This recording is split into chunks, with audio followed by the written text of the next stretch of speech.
Imagine climbing a lonely mountain under the cover of night. The city below is quiet, and the stars shine over the rugged desert. You come to a small cave, seeking peace and time to reflect. You have no idea that before the night ends, history will change forever.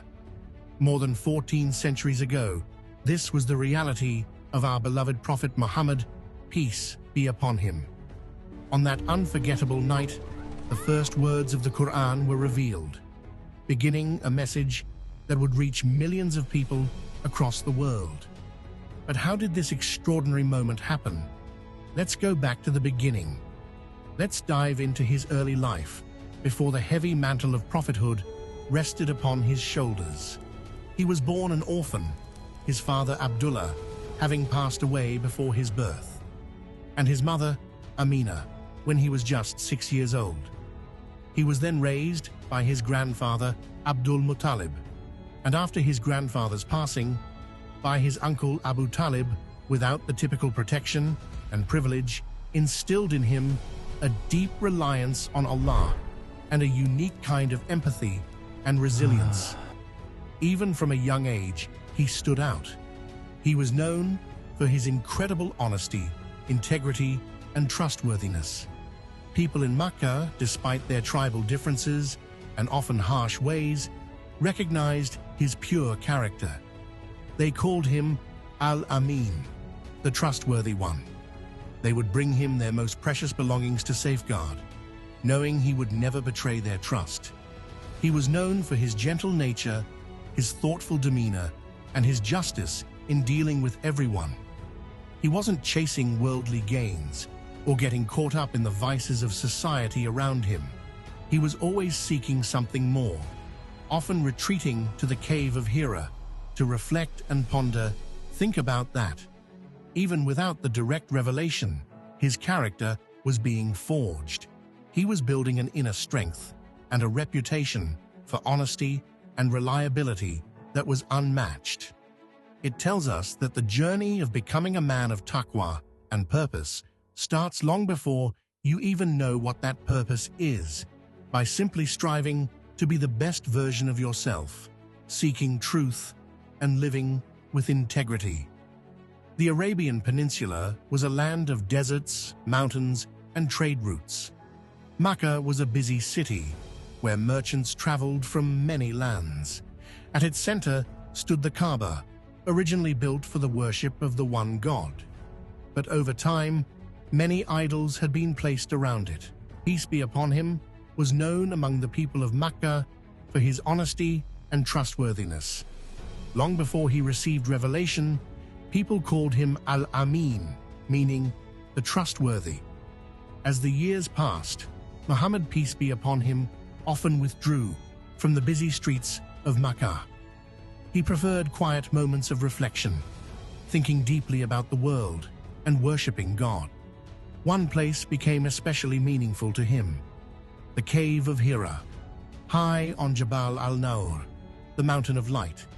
Reaching the cave required a difficult climb, yet he returned there again and again, spending days in worship and contemplation, away from the noise of everyday life. One night, the powerful night of Laylat al-Qadr, when he was 40 years old. During the month of Ramadan, everything changed. While Prophet Muhammad, peace be upon him, was in the cave, the angel Jibril, peace be upon him, came to him by Allah's command. Angel Jibril commanded him, "Iqra." Dead or recite. Prophet Muhammad, peace be upon him, replied that he could not read. Jibril embraced him tightly, releasing him, and commanded him to read again. Twice more this happened, each time the command was repeated, until Angel Jibril finally recited the first 5 verses of Surah Al-Alaq. Read in the name of your Lord, who created man from a clinging substance.